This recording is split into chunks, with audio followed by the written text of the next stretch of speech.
요한계시록 13장 16절부터 14장 3절까지 읽습니다. 저가 모든 자 곧 작은 자나 큰 자나 부자나 빈궁한 자나 자유한 자나 종들로 그 오른손에나 이마에 표를 받게 하고 누구든지 이 표를 가진 자 외에는 매매를 못하게 하니 이 표는 곧 짐승의 이름이나 그 이름의 수라. 지혜가 여기 있으니 총명 있는 자는 그 짐승의 수를 세어보라. 그 수는 사람의 수니 666이니라. 또 내가 보니 보라 어린 양이 시온산에 섰고 그와 함께 14만 4천이 섰는데 그 이마에 어린 양의 이름과 그 아버지의 이름을 쓴 것이 있도다. 내가 하늘에서 나는 소리를 들으니 많은 물소리도 같고 큰 뇌성도 같은데 내게 들리는 소리는 검은 고 타는 자들의 그 검은 고 타는 것 같더라. 저희가 보좌와 내 생물과 장로들 앞에서 새 노래를 부르니 땅에서 구속함을 얻은 14만 4천인 밖에는 능히 이 노래를 배울 자가 없더라. 3절까지 읽었습니다.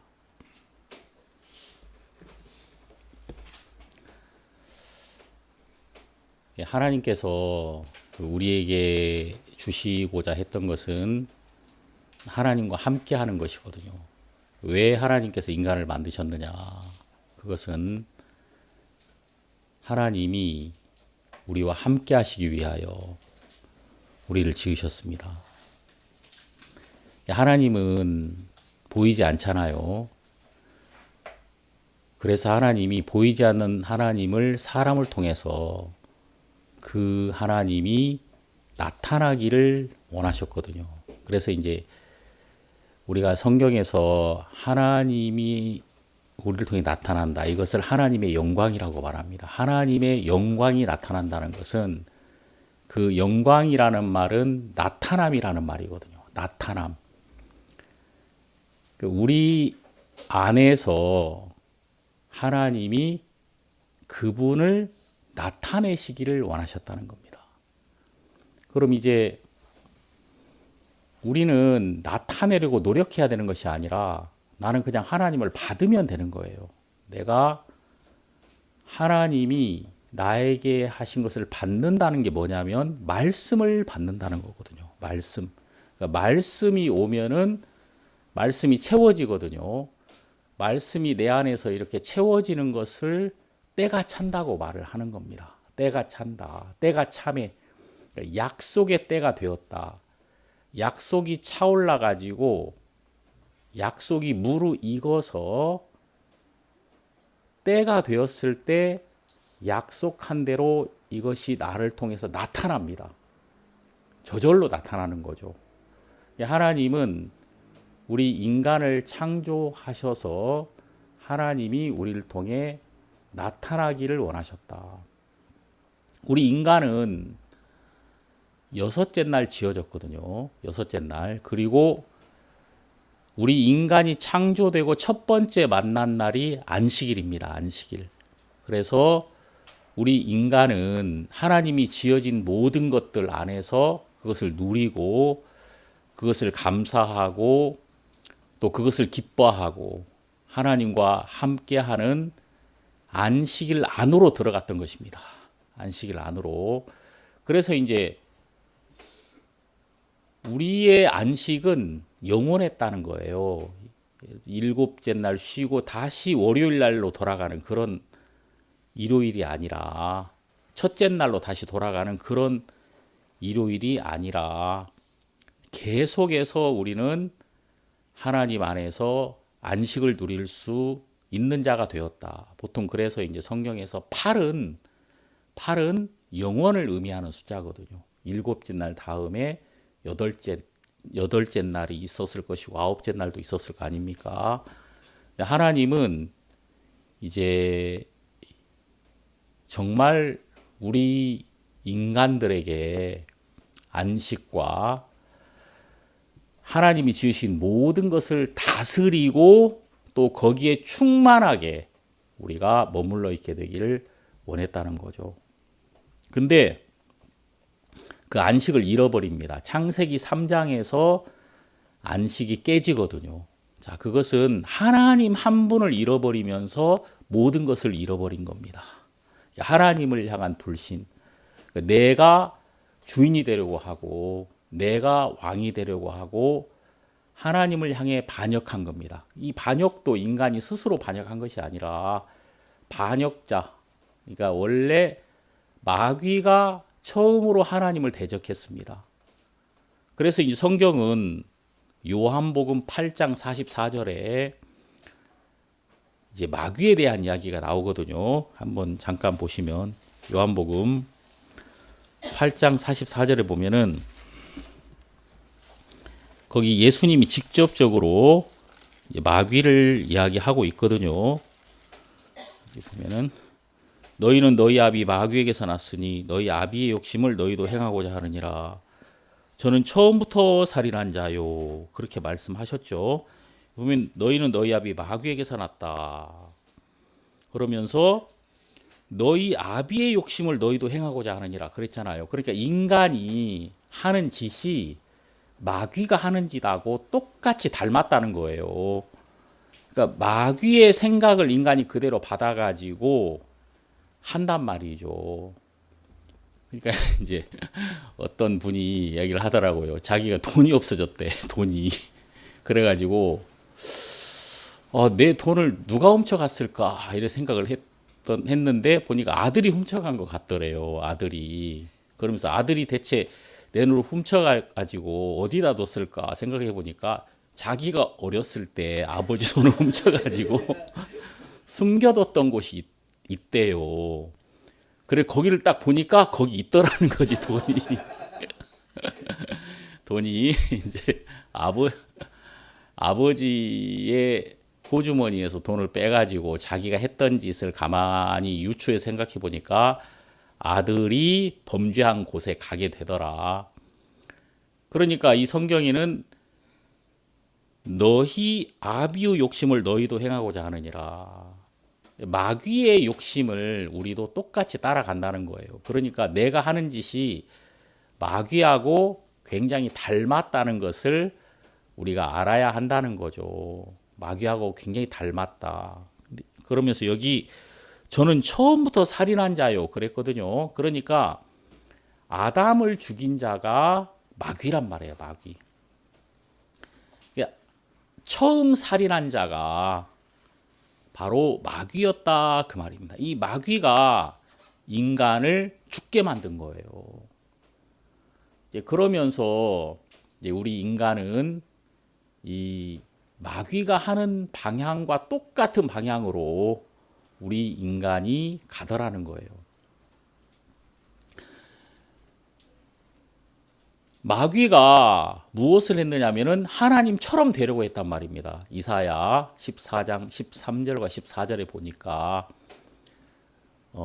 내가 북극 지폐의 산 위에 나의 보좌를 높이리라. 지극히 높은 자와 비기리라.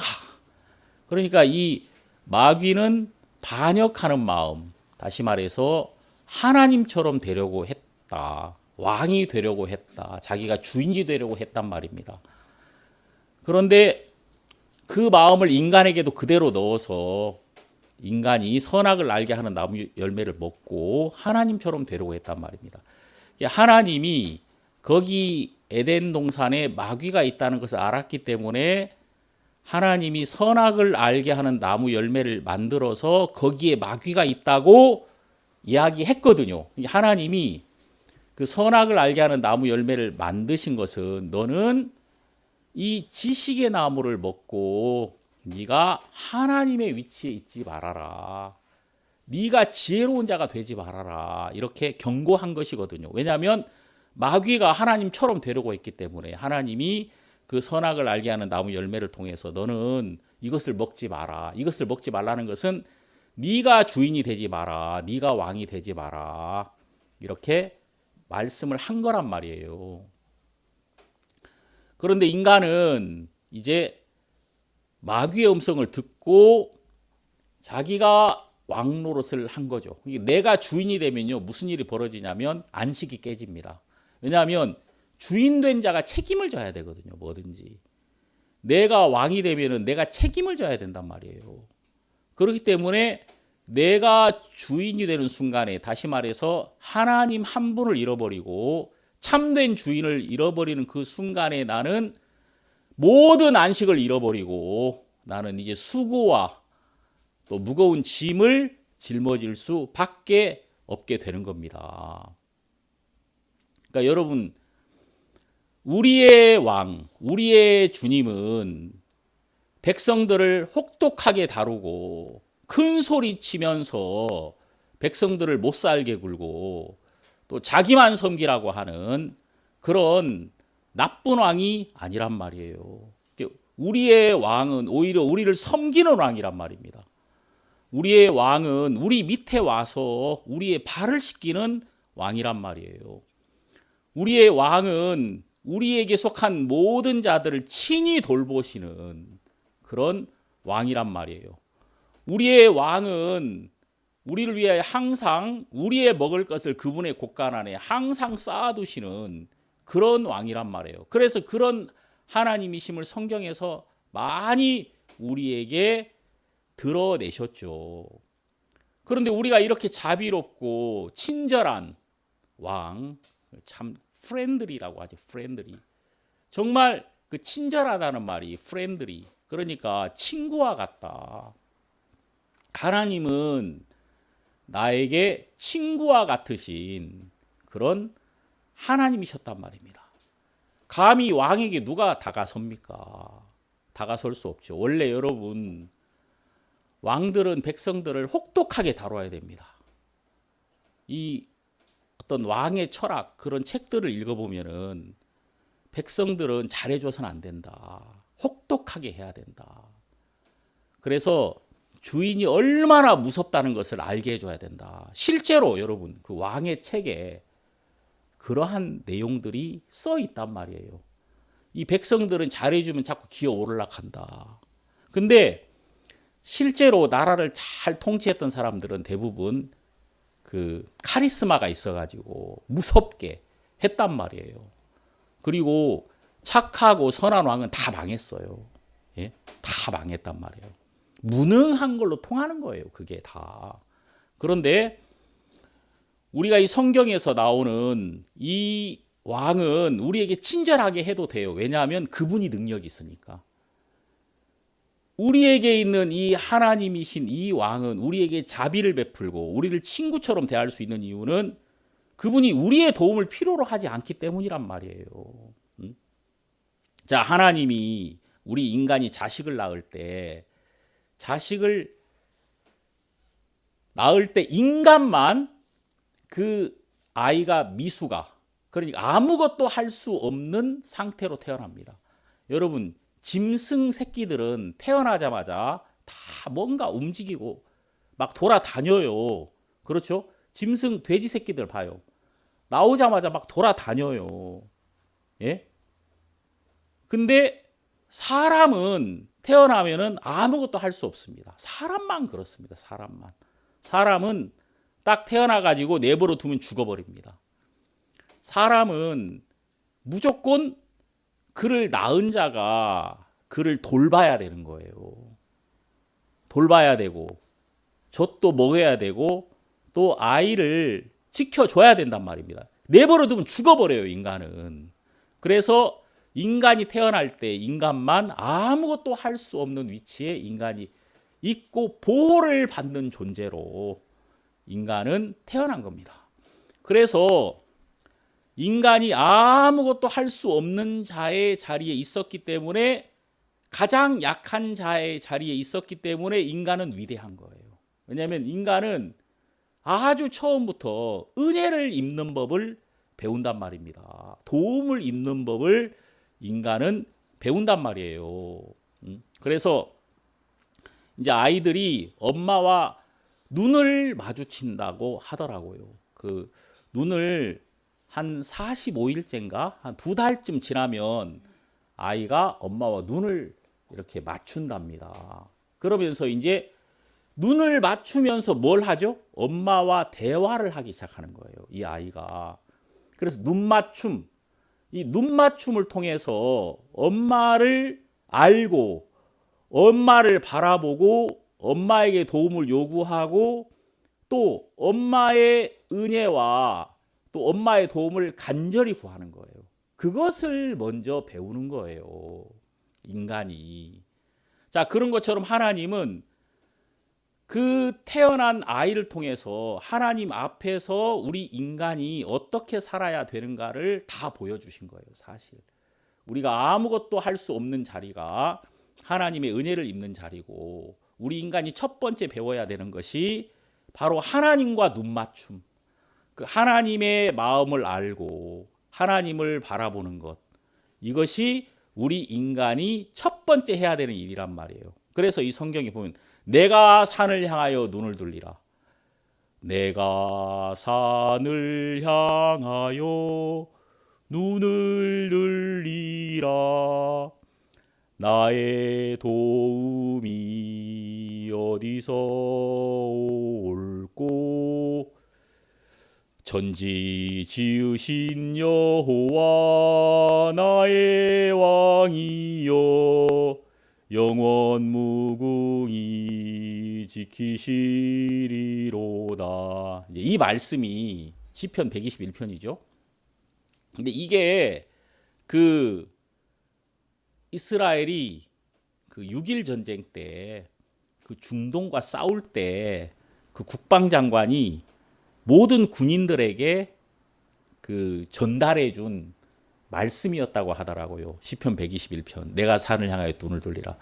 나의 도움이 어디서 올까? 우리는 지금 이 많은 적들, 우리보다 10배, 20배 강한 이 적들을 우리 힘으로는 이길 수가 없다. 우리는 하나님의 도움을 입어야 된다. 이제 그런 얘기하면서 그 국방장관이 그랬다는 거 아닙니까? 그 모세 다얀 장군이죠. 모세 다얀 장군이 나는 모든 군인들에게 강력한 무기를 배포했고 우리는 그 무기를 통해서 이번에 전쟁에 승리할 것이다. 그랬는데 실제로 이제 6일 만에 6.1 전쟁이라고 이제 이스라엘이 하나님의 도움으로 이제 모든 적을 이길 수 있었단 말이죠.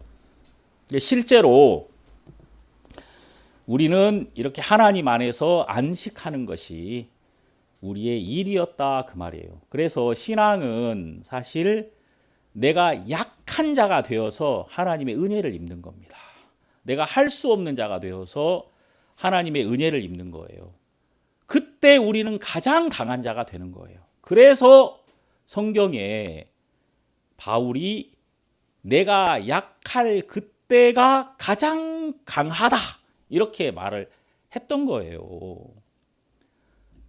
모든 신앙의 법칙은 다 여기서 이 방향성 안에서 다 되는 거예요. 여러분, 이 방향성 안에서.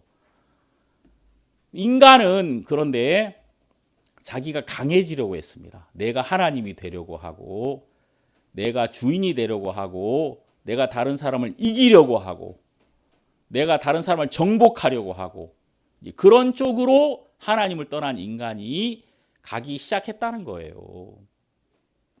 자, 내가 주인이 되면은 안식이 그 순간에 깨집니다. 내가 책임져야 되거든요. 내가 왕이 되면은 내가 지켜야 되거든요. 그래서 그 순간에 안식이 깨어진단 말입니다. 그래서 하나님 한 분을 잃어버린 인간이 모든 것을 잃어버립니다.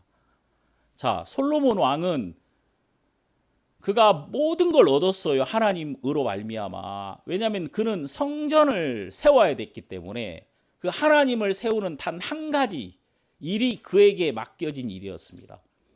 그래서 그 성전을 세우는 일, 하나님을 세우는 그 한 가지 일을 함으로써 그는 다 얻었어. 하나님을 섬기는 그 한 가지 일의 사명이 있었기 때문에 그는 그 성전뿐만 아니라 모든 것을 다 얻었습니다. 그렇죠. 그런데 그가 모든 것을 얻고서 하나님 한 분을 잃어버립니다. 이제 다 얻었으니까, 모든 걸 다 얻었으니까 그가 그걸 마치 자기가 얻을 만한 사람인 것처럼 행세한 거예요. 내가 마치 이것을 당연히 얻을 수 있는 사람처럼 행세했던 거예요. 그러면서 하나님 한 분을 잃어버리면서 다 잃어버립니다. 모든 것을 다 잃어버리게 됐단 말이죠. 그래서 우리 인간은 하나님을 잃어버리고 안식을 잃어버리고 이제 우리가 수고해야 되고 우리가 일을 해야 되잖아요. 그러니까 여러분 제가 이제 전에 저는 무엇을 잘해보고 싶었어요. 정말. 그래서 사역도 정말 잘해보고 싶었고 어떨 때는 내가 열심히 한 만큼 돼요. 그렇게. 내가 열심히 한 그 이상으로 무엇을 얻기도 합니다. 그때 정말 기분이 좋죠. 그리고 다른 사람이 막 나를 칭찬하고 또 너 잘했다 그러고 또 진짜 그 큰 예배당을 지었을 때 그 성취감이 있어요, 여러분. 제가 이제 예전에 좀 큰 교회 있을 때 엘리베이터를 딱 탔는데 이제 결혼식 날이었는데 거기 이제 하객들이 막 오셨어요. 저는 이제 결혼식 준비가 잘 됐는가 한번 이렇게 보러 이렇게 아래층 둘러보고 밑에도 이제 가서 이제 그 마당 같은 거 좀 깨끗한가 주차는 어떻게 좀 잘 이렇게 하고 있는가 이런 거 한번 보려고 이제 항상 하잖아요. 그러니까 밑에 가서 쭉 한번 보고 이제 딱 엘리베이터 탔는데 하객들이 막 오셨어요. 그래서 이제 그 가득 탔는데 이 엘리베이터보다는 좀 커요. 여기 큰 엘리베이터에 이제 사람들이 많이 탔죠. 탔는데 거기 어떤 분이 저한테 막 인사를 꾸벅하면서 우리 교회 성도님이죠. 이제 우리 목사님이시라고 그러니까 거기 타신 대부분은 저를 모르시는 분이죠. 저를 딱 보고 이제 깜짝 놀라면서 아이고 목사님이 되게 젊으시다고 그러면서 뭐라 하냐면은 빨리 출세하셨네요. 그러더라고. 빨리 출세하셨네요. 야, 제가 참 그런 얘기 들으니까 되게 우습더라고요. 뭔가 기분이 좋더라고요. 그런 얘기 들으니까. 빨리 출세했다 그러니까. 예를 들어서 제가 다른 사람에게 칭찬도 받고 잘한다는 소리도 듣고 그런 얘기 들으면은 좋잖아요. 기분만 좋을 뿐이에요. 그야말로 기분만 좋을 뿐이고 실제로 제가 주인이 되는 순간에 저는 평안하지 않습니다. 저는 기쁘지 않고 무거운 짐만 계속해서 더해질 뿐이란 말입니다. 그러니까 내가 나의 소유 있잖아요. 이 소유를 많이 가지고 사람들에게 과시하려고 한단 말이에요. 그리고 내가 이 소유를 잡고 움켜 잡으면 잡을수록 나는 나락에 빠지는 거예요. 사실 나는 무거워진단 말입니다. 가진 게 많은 사람은 삶이 무거운 거예요. 더 힘든 거란 말이에요. 그걸 사람들이 잘 모르죠. 그리고 이것을 절대 놓으려고 하지 않습니다. 이 무거운 짐을 빨리 놔야 되는데 그걸 절대 놓으려고 하지 않고 꽉 붙들고 고생을 한단 말이에요. 그런데 우리가 언제 참된 안식을 얻게 되냐면 그 소유를 다 놓을 때 우리는 예수님을 얻게 되거든요. 그래서 이 성경에 보면은 소유를 버리라고 자꾸 예수님이 말씀하십니다. 자기 모든 소유를 버리지 아니하면 내 제자가 될 수 없다. 진짜 아니 소유만을 위해서 살아온 인간에게는 그건 정말 너무 이상한 이야기죠. 아니 이걸 왜 버려? 내가 이거를 부둥켜 안고 있어야 사람들이 날 무시 안 할 텐데 이 소유가 나라고 생각한단 말이에요. 그 소유가 내가 아니란 말이에요. 그 소유를 버려야 진짜 내가 나의 모습을 찾을 수가 있는 거거든요. 하나님이 정말 나를 이 땅에 있게 하신 진짜 인간의 모습, 참 사람의 모습은 소유를 버릴 때 나타나게 되는 거거든요. 하나님이 하나님이 주인된 정말 어떤 무거운 짐도 지지 않은 참된 모습의 참 사람, 그 모습은 그가 자기의 소유를 잃어버릴 때 하나님의 은혜를 입고 하나님이 그의 주인이 되는 모습으로 드러나면서 진짜 그에게 평안이 오게 돼 있거든요. 근데 인간이 이걸 스스로 가질 수는 없는 거고 예수님이 이 말씀을 하셨습니다. 마태복음 11장 28절에서 수고하고 무거운 짐진 자들아 다 내게로 오라. 내가 너희를 쉬게 하리라. 그러니까 예수님이 내가 너희를 쉬게 하리라. 하나님을 잃어버리고 무거운 짐을 지고 있는 자, 내가 주인이 되어서 잘 돼 보려고 노력했던 자들에게 안식을 누릴 일이 없었는데 나를 찾아오신 예수 그리스도, 나에게 오신 그 예수 그리스도를 통하여 우리는 처음으로 안식을 얻을 수 있게 된 것입니다. 수고하고 무거운 짐진 자들아 다 내게로 오라. 그 말씀이 나에게 나타났을 때 나의 안식이 시작될 수 있었단 말이에요. 정말 하나님을 떠나버린 우리를 하나님이 찾아오신 것입니다. 마치 어항을 떠나버린 물고기가 스스로는 돌아갈 수 없잖아요. 주인이 그 물고기를 다시 넣어줘야 되잖아요. 그 넣어줄 주인이 나에게 오셨던 거예요. 예수 그리스도가. 수고하고 무거운 짐진 자들아 다 내게로 오라. 내가 너희를 쉬게 하리라. 그러니까 참된 안식은 언제 오냐면 주인이 회복되었을 때,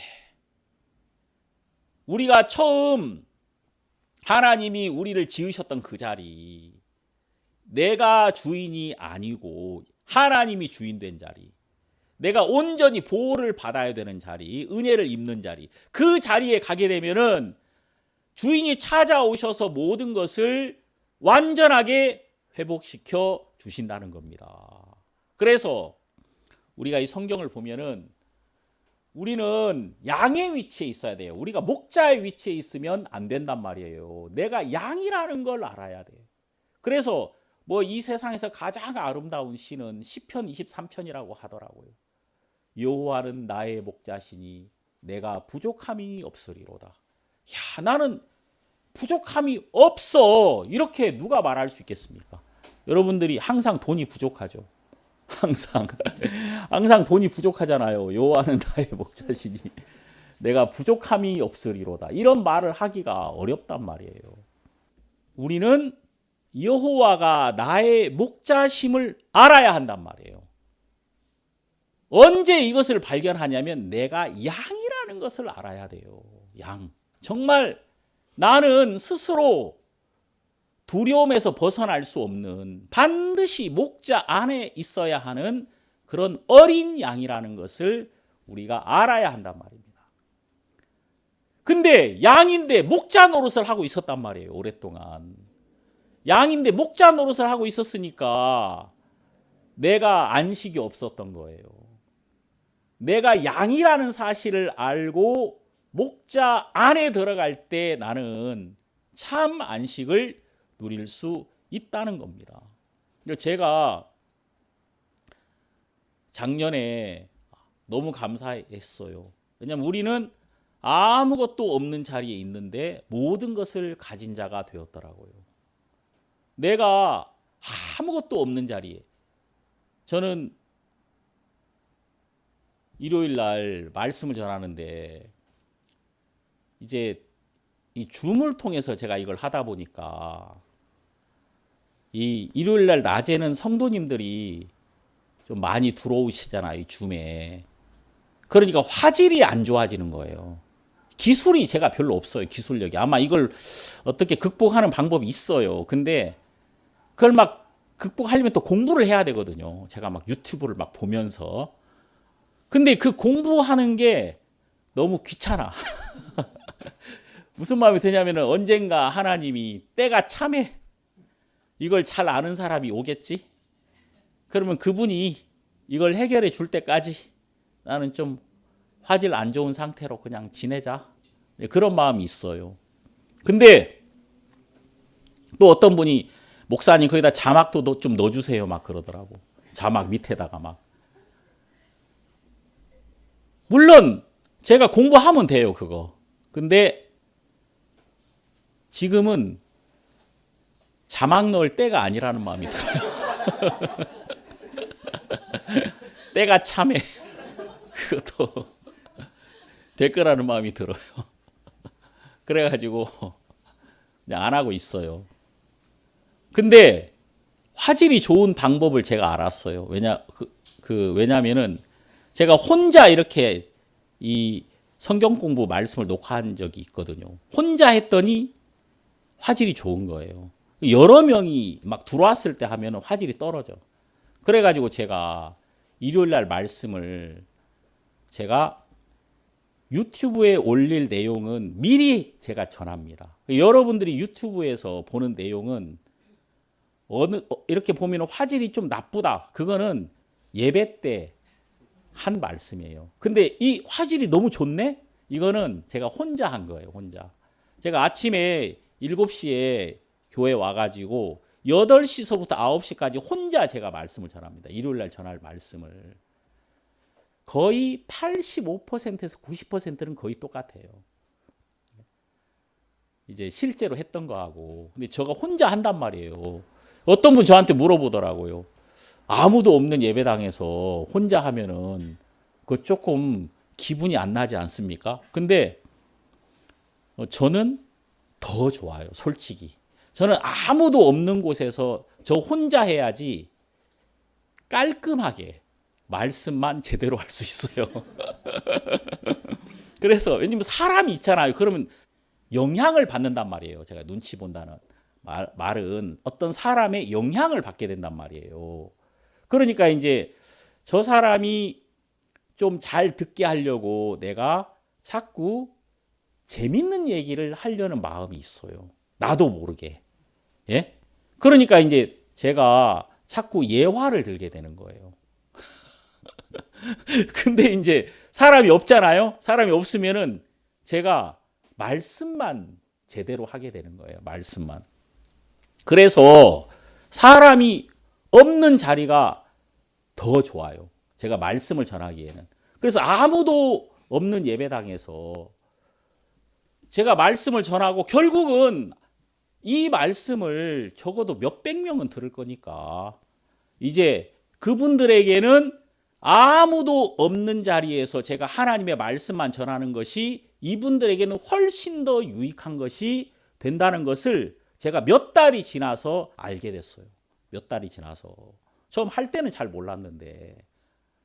그러니까 여러분, 사람이 아무것도 없는 자리에 가면은 거기서 우리는 하나님이 나를 채워주시는 그 하나님의 은혜를 입게 된다 그 말입니다. 우리가 요한계시록 지금 13장에서 요한계시록을 대표하는 그 엄청난 그 두 가지 종류의 숫자를 만납니다. 666과 14만 4천입니다. 666은 짐승의 수라고 여기 말합니다. 짐승의 수.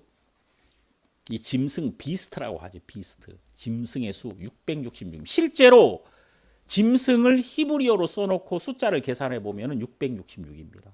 히브리어는 그 숫자, 그 알파베트 안에 숫자를 포함하고 있거든요. 실제로 짐승을 써놓고 이것을 숫자로 계산하면 666이고, 제가 오전에도 말씀드린 것처럼 이 짐승은, 이 666은 가이사 네로, 그러니까 네로 황제라는 것을 이 히브리어로 써놓고 그 히브리어 알파벳 숫자를 계산하면은 그게 666입니다. 네이버에 찾아보세요. 그러면은 네로 황제 666 이렇게 딱 검색해봐요. 그러면 그 자세히 나오고 그 히브리어 그 알파벳까지 가이사 네로 해가지고 이제 쫙 나옵니다. 그러니까 666은 로마의 황제였던 거예요. 그 당시에 그 도미티아누스라는 황제가 엄청나게 이 그리스도인을 핍박했습니다. 이 황제가 그랬다는 거 아닙니까? 도미티안이라는 황제가 어느 날 원로들을 다 모아놓고, 여러분 정말 죄송합니다. 내가 지금까지 여러분들에게 정말 말했어야 되는데 말을 못했다고, 너무 미안하다고, 여러분들이 정말 죄송하다고, 이 말을 꼭 했어야 됐는데 내가 이걸 숨기고 있었다고. 그 사람들이 그게 뭡니까 물어보니까 사실은 내가 하나님이었다고. 내가 하나님이거든요. 근데 내가 이 말을 미처 못했다고, 너무 죄송하다고, 내가 지금부터 이걸 여러분들에게 내가 하나님임을 직접 여러분들에게 발표하니까 이제 다른 신을 섬기면 안 된다고, 여러분들은 나만 섬겨야 된다고, 이런 황당한 얘기를 도미티안이라는 황제가 실제로 했단 말이에요. 그때부터 이제 예수를 믿는 자, 예수를 구세주라고 믿는 모든 자를 무자비하게 그가 죽이게 됐습니다. 이 요한계시록을 썼던 사도 요한이 그때 유배를 당했던 거예요. 반모섬이라는 곳으로. 이 반모섬은 유배된 곳, 핍박을 받은 곳, 가장 인간으로서 고난받은 자가 머물러 있는 곳, 바로 그곳이 반모섬입니다. 근데 이 요한계시록에서 이 사도 요한은 반모섬에서 가장 놀라운 하나님의 영광을 봅니다. 여기 요한계시록을 한번 잠깐 보시면 이렇게 나와 있죠. 요한계시록 1장 9절에 나 요한은 너희 형제요 예수의 환난과 나라와 참음에 동참하는 자라. 하나님의 말씀과 예수의 증거를 인하여 반모라는 섬에 있더니. 자, 그는 이 반모라는 섬에서 무슨 일이 있었습니까? 10절 주의 날에 내가 성령에 감동하여 내 뒤에서 나는 나팔 소리 같은 큰 음성을 들으니. 그러니까 이 반모섬에서 이 요한은 성령에 감동하고 인간으로서는 볼 수 없는 하나님의 세계를 보며 인간으로서는 맛볼 수 없는 하나님의 감동을 얻었단 말이에요. 그러니까 이 반모섬이 불행한 섬인 줄 알았는데 나를 가장 복되게 하는 곳이더라. 그러니까 내가 있는 이 자리가 가장 놀라운 하나님의 영광을 맛보는 자리였단 말이에요. 나는 여기서 죽을 고생을 할 줄 알았는데 여기서 그는 모든 것을 다 회복합니다. 이 요한은 처음에 이 섬에서 결코 나갈 수 없을 거라고 생각했거든요. 거기 쳐넣은 도미티안 황제가 넌 여기서 죽을 거야. 그냥 곱게 너를 죽일 수는 없어. 아주 여기서 그냥 인간이 가질 수 있는 가장 큰 고통을 조금씩 견디다가 결국은 여기서 말라 죽일 거야, 내가 너를. 그래서 이제 나에게 가장 큰 고통을 주려고 거기다 집어넣고 가둔 곳인데, 예? 그때 그는 거기서 이런 말씀을 듣게 되죠. 여기 요한계시록 여기 10장에 보면 10장 11절 여기 보면 저가 내게 말하기를 네가 많은 백성과 나라와 방언과 임금에게 다시 예언하여야 하리라 하더라. 자, 그는 이 반모섬에서 네가 임금 앞에서 많은 백성 앞에서 다시 예언하여야 하리라. 너 다시 네가 이 복음을 전하게 될 거야. 아니, 내가 저 도미티안 저 황제를 어떻게 이기겠습니까? 참 놀라운 것은 그 다음에 이 도미티안 황제가 죽어버립니다. 죽어버리고 요한은 다시 에베소로 가서 에베소 지역에서 그는 복음을 전하게 됐단 말이에요. 정말 놀라운 거죠. 그러니까 그 절망의 자리, 소망이 없는 자리, 나에게 이제 기쁨이 끊어졌다고 생각한 그 자리, 거기 딱 갔더니 거기에 영광이 시작되고 성령의 감동이 시작되고 하늘의 것이 막 보이고 또 요한이 보았던 이것을 통해서 이것을 선포했더니 정말 많은 사람들이 지금까지도 우리가 이 말씀을 열고 여기서 위로를 받고 하나님을 보며 우리가 기뻐할 수 있는 자가 되더라, 그 말이에요. 지금 이 요한계시록은 네가 황제에게 속한 자가 아니라 로마 황제가 대단한 것 같지? 로마 황제가 정말 말 한마디면은 나 같은 사람 뭐 죽일 수도 있고 살릴 수도 있는 거지. 그래서 쩔쩔매는 거지. 그리고 그의 군사는 세계에서 제일 강하고 저 로마 황제 정말 대단하잖아. 그래서 저 앞에서 쩔쩔매고 저 사람 때문에 너무 힘들다고 생각하는데 아니야. 절대 아니야. 너는 땅에 속한 자가 아니야. 저 로마 황제 저 아무것도 아니야. 저 로마 황제를 다스리는 자가 있는데, 하늘에 속한 자가 있는데, 모든 것을 다스리는 전능하신 하나님, 전능하신 하나님과 함께하는 자가 있는데, 그분이 누구냐면 어린 양이야. 어린 양 앞에 하나 더 붙였어요. 죽임당한 어린 양. 죽임당한 어린 양이 사실은 하늘에 속한 자이며 모든 것을 다스리는 자야. 이렇게 요한계시록은 우리에게 말하고 있단 말이에요. 자, 여기 보세요. 여기 요한계시록 제 5장을 보시면, 자, 5장 6절, 내가 또 보니 보좌와 내 생물과 장로들 사이에 어린 양이 섰는데 일찍 죽임을 당한 것 같더라. 7뿔과 7눈이 있으니 이 눈은 온 땅에 보내심을 입은 하나님의 7 영이더라. 자, 여기 보면 9절, 새 노래를 노래하여 가로되 책을 가지시고 그 임봉을 떼기에 합당하시도다. 일찍 죽임을 당하사 각 족속과 방언과 백성과 나라 가운데서 사람들을 피로 사서 하나님께 드리시고 저희로 우리 하나님 앞에서 나라와 제사장을 삼으셨으니 저희가 땅에서 왕노릇하리로다 하고, 12절, 큰 음성으로 가로되 죽임을 당하신 어린 양이 능력과 부와 지혜와 힘과 존귀와 영광과 찬송을 받으시기에 합당하도다. 자, 그 다음에 13절, 내가 또 들으니 하늘 위에와 땅 위에와 땅 아래와 바다 위에와 또 그 가운데 모든 만물이 가로되 보좌에 앉으시니와 어린 양에게 찬송과 존귀와 영광과 능력을 세세토록 돌릴지어다. 여기 뭐 6장 1절에도 내가 봄에 어린 양이, 자, 여러분, 이 어린 양이라는 말이 가장 많이 나오는 곳이 어딜까요? 성경에. 예? 찍어봐요.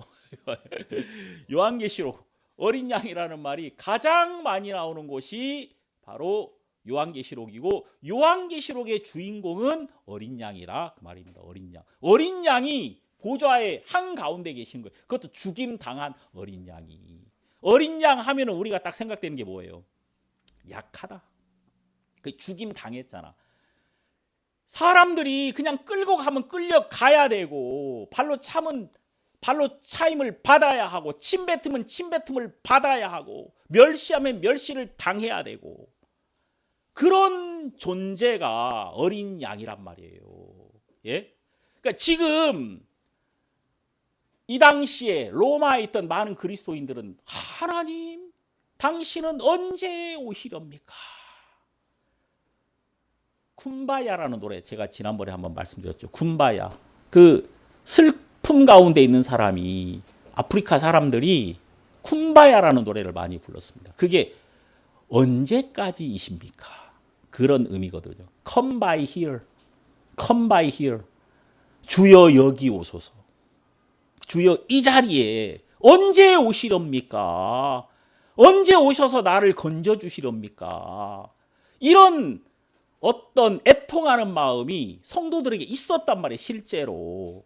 그 로마의 황제가 그렇게 예수 믿는 사람들을 못 살게 굴고, 예수 믿는 사람만 못 살게 굴고, 하여튼 무조건 죽이고 빼앗고 짓밟고, 그러니까 성도들은 정말 어린 양처럼 항상 끌려다니고, 벗기면 벗겨져야, 가죽이 벗겨져야 되고, 그런 비참한 자리에 있었단 말이에요. 그 어린 양 하면은 자기 처지가 생각나는 거야. 내 처지가 참 어린 양과 같다. 죽임당한 어린 양, 그러면은 마치 내 동족들이 항상 지금 나와 같은 친구가 이렇게 죽임당한 어린 양처럼 끌려가 가지고 고난을 받는구나, 이런 마음이 있는 거죠. 그런데 죽임당한 어린 양이 하늘에 있어서 중심에, 보좌 중심에 있어서 모든 것을 다스리고 있다는 거예요.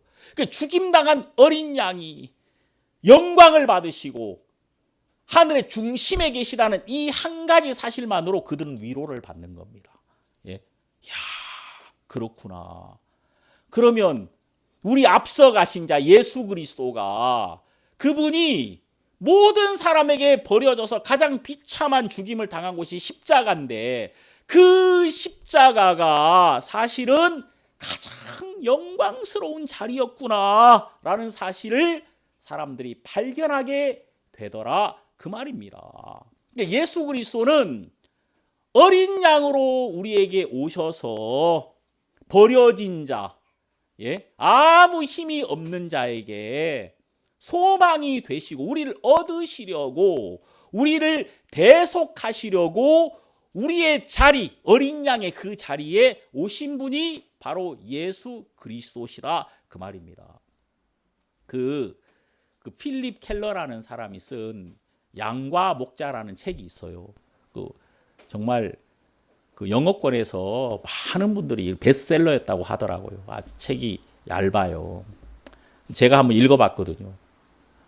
근데 그 양이 평안하게 누울 때는 4가지 조건이 갖춰져야 된다고 하더라고요. 그가 나를 푸른 초장에 누이시며 그 푸른 초장에 양이 누워서 평안한 안식을 누리려면 4가지 조건이 충족돼야 된다는 거예요. 첫 번째는 대적이 없어야 된다는 거예요. 다시 말해서 저기 늑대가 저쪽에서 막 보인다 할지, 아니면 조금이라도 나를 두렵게 할 만한 어떤 존재가 어딘가에 저 숲을 사이에, 아니면 내 시야 안에 어딘가에서 그 나뭇가지가 뭐 흔들린다 할지 뭔가 나를 대적하는 것이 숨어 있다라는 마음이 들면 두려움이 오고, 양은 겁쟁이잖아요. 절대 안식을 누릴 수 없다는 것입니다. 그래서 이 대적, 나를 해치려는 이 대적을 누가 없애줘야 돼요? 목자가 이걸 해결해 줘야 되거든요. 그게 없어야 되고, 첫 번째. 두 번째는 파리나 찐득이 같은 이런 내 낮잠을 방해하는 이 불편한 것들이 없어야 된단 말이에요. 막 양들이 흔든대요. 막 흔들고 머리를 막 숲을 사이에 집어넣고 막 비비고. 왜냐하면은 이런 막 날파리 같은 것들이 막 있으면은 마음에 평안함이 없는 거죠. 그래서 기름을 발라준답니다. 뭐 유향과 뭐 몇 가지 이렇게 약초를 섞어가지고 기름을 머리에 이렇게 발라주면은 그 기름이 그런 것들을 제해 준다는 거죠. 그러니까 다시 말해서 이 주거 환경이 좀 괜찮아야 되는 거예요. 주거 환경이. 그거 누가 만들어줘야 돼요? 그 목자가 만들어줘야 돼요. 여러분, 푸른 초장은 뭐 그냥 푸른 초장입니까? 그분이 필립 켈러라는 분이 그러더라고요. 죽을 고생한다는 거예요, 목자가. 목자가 양들을 살찌우게 하려면은 진짜 죽을 고생해야 된다는 거지. 그러면서 이제 자기는 자기 맞은편에 있는 진짜 나쁜 목자를 본 적이 있대요. 거기 있는 양들은 뺏싹 말랐고 푸른 초장은커녕 진짜 어디 뭐 풀조가리 하나도 얻지 못해가지고 뺏싹 말라가지고 너무 불쌍하게 울타리 곁에서 자기만 쳐다보고 있대. 자기 양들만. 그런 나쁜 목자도 있다고 하면서 그러더라고요. 자기는 그 푸른 초장을 만들기 위해서 정말 오랫동안 지속적으로 노력을 해야 된다고 하더라고요. 그 양이 그 토실토실 살찌게 하려면은 그 쉬운 일이 아니라는 거야. 이 목자가 고생해야 된다는 거지. 예? 근데 우리의 목자는 선한 목자다. 우리 목자는 우리를 위해서 항상 푸른 초장을 준비하시는 분이시다. 세 번째가 뭐냐면은 이 내부적인 안정이 있어야 된다는 거예요. 내부 갈등이 없어야 된다. 그게 무슨 말이냐면은 이 양무리 사이에 아주 고집 센 나쁜 우두머리가 있어서는 안 된다는 거예요. 이 양의 특징은 들이받는 거래요.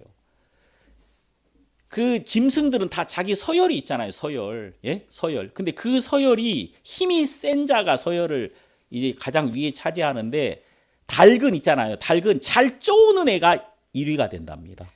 잘 쪼우는 애가, 잘 쪼아야 돼. 탁 하고 쪼우는 거예요. 그죠? 그래서 뱀 같은 게 막 딱 오면 막 팍 쪼사버린다는 거지. 잘 쪼우는 놈이, 그 놈이 1등이야. 예? 양은 잘 들이받는 놈이 1등이라는 거죠. 그래가지고 양이 딱 보면은 딱 들이받을 준비를 하는 놈이 있대요. 딱 이렇게 해가지고 이제 머리를 숙이고 그럼 이제 그 놈이 들이받을 준비를 하고 있으면 아무도 거기에 평안함이 없다는 거야. 양들이 다 쫄아가지고 그 들이받을 준비하는 그 양들 때문에, 그놈 때문에 다 쫄아가지고 그 내부에 평안이 없다는 거예요. 그래가지고 양이 안식을 할 수가 없대요. 그래서 그 모가지에 힘이 들어간 그 양이 있으면은 목자가 나타나가지고 작대기로, 막대기로 대갈통을 세게 때려줘야 된다는 거야. 그래가지고 힘 풀도록, 목에 힘을 풀도록 해줘야 된다는 거야. 예? 막 두들겨 팬달지 아니면은 따로 가둔달지, 아니면은 그놈을 시장에 내다 팔아버린달지, 아니면은 빨리 식사 자리에 올린달지. 그래가지고 그 내부 갈등을 없애줘야지 이 양들이 편안하다는 거예요.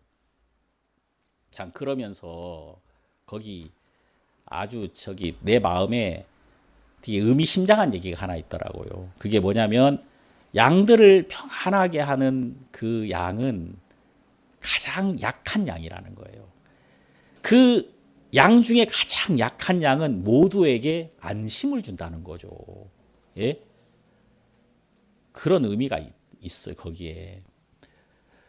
그러니까 여러분, 예수님은 선한 목자신데 바로 그분은 어린 양으로 우리에게 오신 거예요. 어린 양으로. 그래서 그분은 친히 가장 약한 자가 되어서 우리에게 위로를 주시는 분이셨다. 자, 우리 성경 잠깐 보면요. 여러분, 고린도 후서를 한번 보십시오. 고린도 후서에 이렇게 말씀하고 계시거든요. 고린도 후서 12장, 13장. 고린도 후서 13장 4절을 보면 그리스도께서 약하심으로 십자가에 못 박히셨으나 오직 하나님의 능력으로 살으셨으니 우리도 저희 안에서 약하나 너희를 향하여 하나님의 능력으로 저와 함께 살리라. 자, 그리스도께서 약하셨다는 거예요. 그리고 우리도 약하다는 거예요. 여러분, 우리가 예수님과의 공통점이 있는데 그게 약한 이 부분에서 우리는 예수님과 딱 만나는 자리가 생깁니다. 내가 약하다는 것. 예수님이 바다 위를 걸어가시는 거하고는 우리는 상관할 수가 없어요. 감히 그 바다 위를 걷는 예수님을 만나기는 어렵죠. 그렇죠?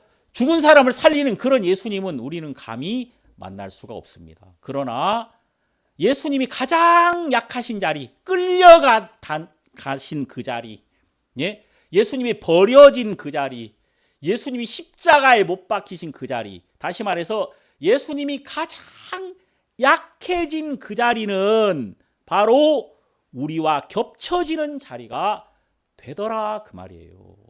그러니까 예수님은 가장 약한 자리로 일부러 오셨단 말입니다. 우리처럼 몸을 입으시고 그분은 가장 약한 자가 되신 거예요. 그래서 사람들이 끌려간 그 자리가 바로 예수님이 가장 약해진 자리고 그 자리가 우리와 만난 자리가 되는 거예요. 우리와 함께한 자리가 되는 것이고 그 자리가 하늘의 문을 여신 자리가 된 거예요. 그 자리가 마귀를 이긴 자리가 된 거예요. 그 자리가 죄를 끝낸 자리가 된 거예요. 우리를 데리고 부활하심으로 영생의 문을 여신 자리가 된 곳이 예수님이 약하여진 그 십자가였다, 그 말입니다. 이게 얼마나 참 놀라운 이야기입니까? 그래서 예수님은 가장 약하여지심으로, 가장 약한 자가 되심으로 우리에게 안정을 주었다, 이 말입니다. 우리에게 평안을 주신 거예요. 자, 그리고 네 번째는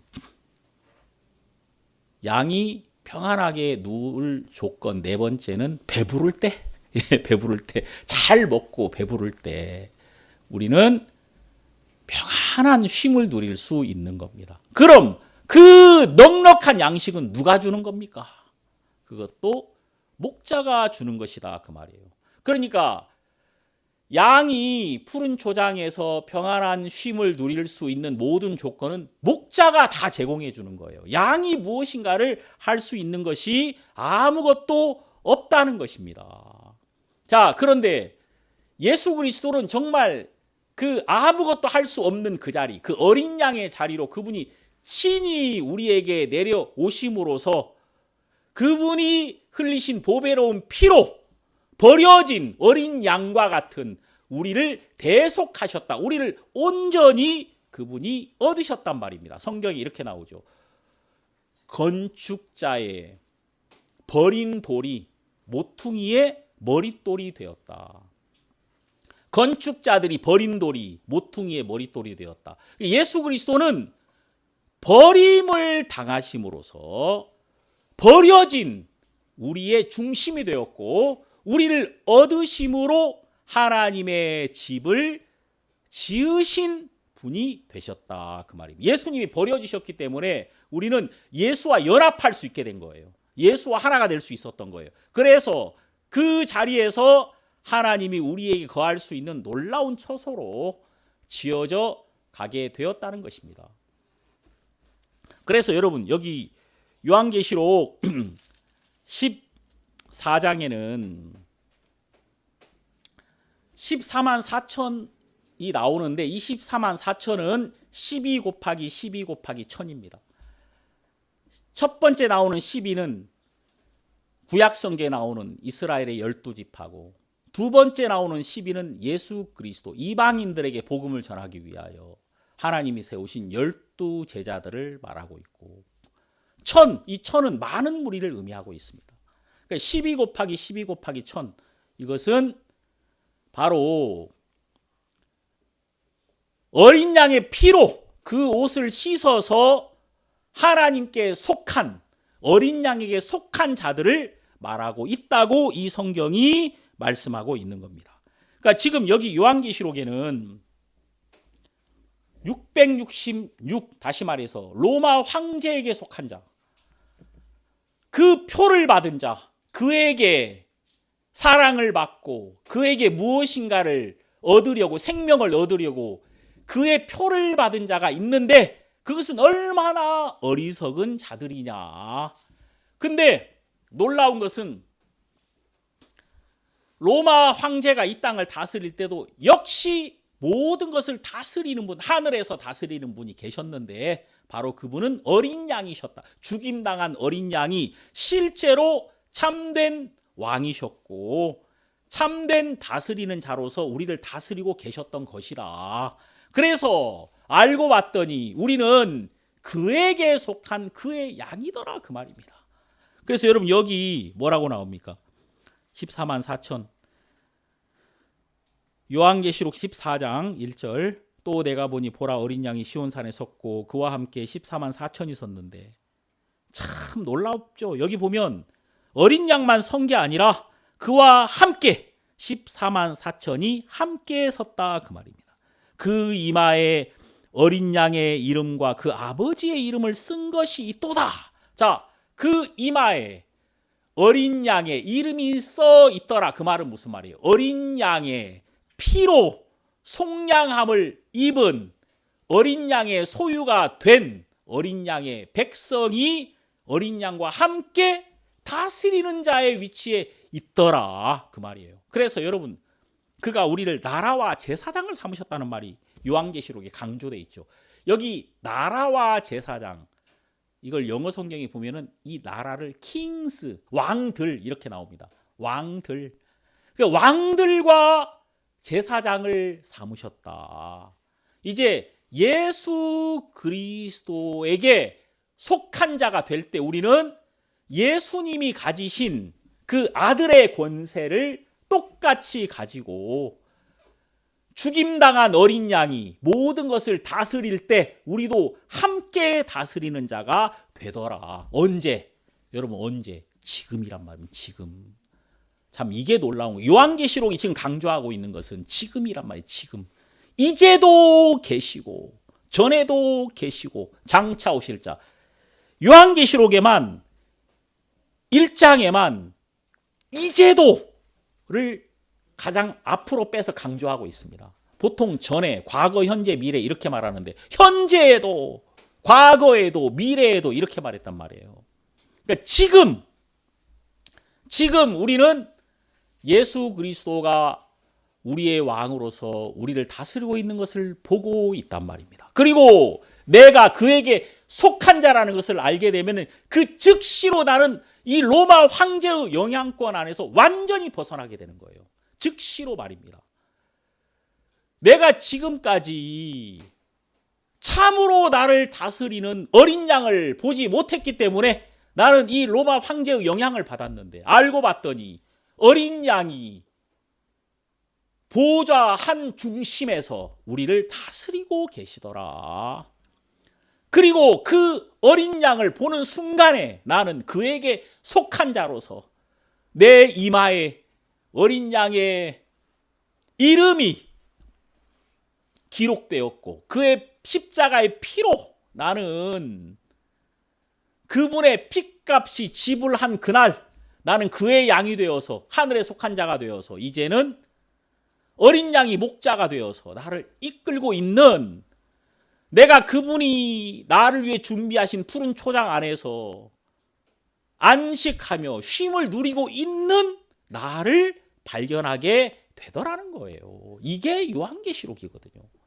그래서 우리는 여기서 이런 노래를 부릅니다. 여기 3절을 보십시오. 요한계시록 14장 3절에 보면 저희가 보좌와 내 생물과 장로들 앞에서 새 노래를 부르니 땅에서 구속함을 얻은 14만 4천인 밖에는 능히 이 노래를 배울 자가 없더라. 자, 이 노래를 부를 수 없단 말이죠.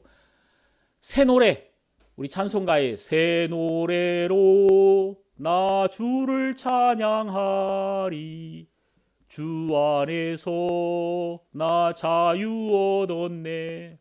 자, 여러분, 이 새 노래는 이게 어떤 노래겠습니까? 이 새 노래는 바로 예수님이 부르신 노래란 말이에요. 자, 여러분, 이 노래는 누가 부를 수 있느냐면요, 홀로 된 자가 부를 수 있는 노래입니다. 이사야 54장에 보면은 여기 이렇게 나오죠. 이사야 54장에 보면은 1절에 잉태치 못하며 생산치 못한 너는 노래할지어다. 구로치 못한 너는 외쳐 노래할지어다. 홀로 된 여인의 자식이 남편 있는 자의 자식보다 많음이니라. 여호와의 말이니라. 노래할지어다. 정말 새 노래, 지금까지 한 번도 부르지 못했던 이 노래를 노래할 수 있는 자는 홀로 된 자란 말입니다. 홀로 된 자. 남편이 없는 자, 소망이 없는 자가 하나님이 나의 참된 소망으로 발견되었을 때 그가 부르는 노래가 새 노래거든요. 새 노래. 이 사람은 이 노래를 부를 수 있는 거예요. 하나님을 향한 기쁜 노래. 그가 어떻게 될 것입니까? 여기 보면은 홀로 된 여인의 자식이 남편 있는 자의 자식보다 많음이니라. 홀로 된 여인의 자식이 남편 있는 자의 자식보다 많음이니라. 그러니까 여러분, 이건 말이 안 되는 말이거든요. 원래 자식을 많이 낳으려면 남편이 있어야 되잖아요. 그죠? 근데 홀로 된 여자가 어떻게 많은 자식을 얻을 수가 있습니까? 홀로 됐는데 여기 뭐라고 말합니까? 네 장막터를 넓히며 조소의 휘장을 아끼지 말고 널리 펴되 너의 줄을 길게 하며 너의 말뚝을 견고히 할지어다. 이는 네가 좌우로 퍼지며 네 자손은 열방을 얻으며 황폐한 성읍들로 사람 살 곳이 되게 할 것임이니라. 넌 이제 많아질 거야. 아니, 홀로 됐는데 내가, 아니, 씨가 없는 자인데 내가 어떻게 많은 자식을 얻습니까? 어떻게 얻죠? 자, 그 답은 5절에 나온다 그 말이에요. 이는 너를 지으신 자는 네 남편이시라. 그 이름은 만군의 여호와시며 너의 구속자는 이스라엘의 거룩한 자시라. 온 세상에 하나님이라 칭함을 받으실 것이며 여호와께서 너를 부르시며 마치 버림을 입어 마음에 근심하는 아내 곧 소시의 아내 되었다가 버림을 입은 자에게 함같이 하실 것임이니라. 네 하나님의 말씀이니라. 내가 잠시 너를 버렸으나 큰 긍휼로 너를 모을 것이요. 여러분, 여기 버렸다는 말이 되게 많이 나오죠. 버림을 받은 자, 다시 말 홀로 된 자가 남편 있는 자의 자녀보다 많은 걸 얻게 될 거다. 왜냐하면 그가 버려졌기 때문에 그는 진짜 남편이다. 하나님과 연합할 수 있게 됐다. 그 말이에요. 참고로 마태복음 1장에 예수님의 족보에 나오는 5명의 여자는 다 홀로 된 여인이었다는 것입니다. 다 다말, 라합, 룻, 바세바, 마리아 다 홀로 된 여인이었다. 그들이 홀로 되었을 때 하나님과 연합한 자들이었어요. 그들은 새 노래를 부를 수 있단 말입니다. 새 노래. 노래할지어다. 크게 불러라. 크게. 새 노래를 부를 수 있는 거예요. 여러분, 여기 지금 어린 양에게 속한 자, 버려진 자들, 핍박을 받을 수밖에 없는 자들, 예수로 인하여 소망을 잃어버린 적이 있는 자들, 이런 사람들은 어린 양과 함께 그가 새 노래를 부르게 될 것이다. 지금까지 내가 형편의 노래만 불렀는데 나는 뭐가 좋아지면 그거 좋아졌다라고 그냥 그 형편의 노래를 부른 자가 이제는 예수로 말미암아 언제든지 항상 기뻐하고 항상 감사하며 쉼없이 우리가 하나님을 향해 담대히 나가는 이런 새 노래를 예수로 말미암아 부를 수 있게 된 것이다. 이것을 이 요한계시록이 우리에게 말씀하고 있다. 그래서 여러분 666은 네로 황제, 바로 이 땅에 속한 땅에게 굴복한 자를 말하고 있는 것이고 14만 4천은 하늘에 있는 자 예수 그리스도가 그 피로 친히 사셔서 그의 양이 된 자. 그래서 이제 나의 목자는 어린 양이 된 자. 정말 나에게 오심으로써 그분이 버려짐으로 내 자리에 오셔서 어린 양과 같은 나를 그분이 직접 얻으심으로 그분의 속량하심으로 나는 그분의 것이 되었으며 이제 그분 안에서 그분이 나의 모든 두려움을 온전히 제거하시니 나는 그분으로 말미암아 안식을 누릴 수 있게 된 것이다. 이런 사실을 우리가 요한계시록 안에서 볼 수 있습니다. 제가 여러분들에게 이런 말씀을 전할 수 있어서 너무 감사드리고 여러분들이 이 말씀 안에서 평안을 얻는 그런 여러분이 되기를 바라겠습니다. 기도하겠습니다. 하나님 아버지 고맙습니다. 우리를 구원하시고 그리스도 안에 두신 것을 감사드립니다. 우리가 그리스도로 말미암아 항상 담대하게 하나님 앞에 서며 또 하나님께 얻은 힘으로 이 세상을 이기고 또 어떤 형편 앞에서든지 우리가 두려워하지 않는 이유는 그리스도께서 모든 것을 이기셨기 때문입니다. 그래서 우리에게 이런 평안과 쉼이 있습니다. 우리 주님께서 말씀 안에서 우리로 복되게 하시며 또 평안케 하시며 이김을 주시는 주님께 영광을 돌립니다. 이 오사카에 하나님께서 교회를 두셨습니다. 그리고 이 교회를 통해 하나님이 일하시기를 기뻐하십니다.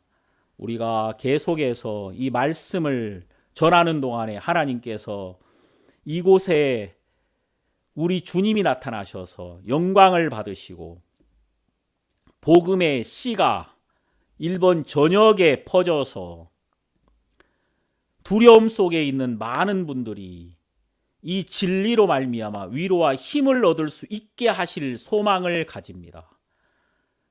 우리가 홀로 된 자의 자리에 있을 때 우리는 우리에게 오신 예수님을 만났고 이제 정말 버려진 우리에게 오신 주님께서 우리에게 네 장막줄을 넓게 펴라고 말씀하십니다. 그래서 우리 마음속에 하나님을 향한 소망을 가지고 하나님을 부르고 또 감사하고 영광을 돌립니다. 아버지께서 역사하셔서 이 두려움이 많은 곳에 평안과 기쁨을 넘치게 하소서. 우리 주님께 영광을 돌리며 예수님 이름으로 기도드립니다. 아멘.